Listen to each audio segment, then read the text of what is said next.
Mga kabayan, natay bagong attraction diri sa Cebu City. First of its kind in Cebu, natakaroon diri sa NoStar Resort and Casino. Check it out ang NoStar Skydeck.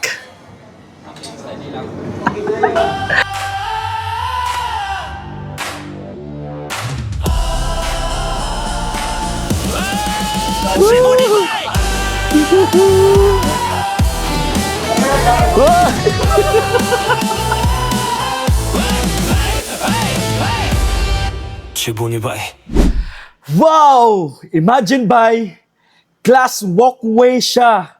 More than 100 meters above sea level.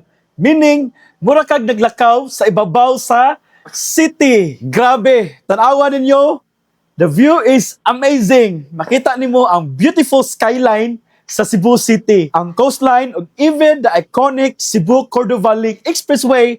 From here, solid kayo ang view. Perfect pang pictures. Confession lang mga bahay, na ako'y fear of heights, so honestly, dili na ko kaya dyan magpatunga sa glass walkway. Kutubra ko diri rapid sa side. Pero bisan inani, grabe gihapon ang experience. Lahi ra gyud ang feeling nga makita nimo ang Cebu from this high. By the way mga bay, introductory ticket price starts around 500 pesos per person. Pwede ninyo i-book online or sa ticket booth sa ground floor. So, kung naamo sa Cebu or plano mo visit, this is definitely something you should try. Mga bay, kita-kits ta sa NoStar Skydeck.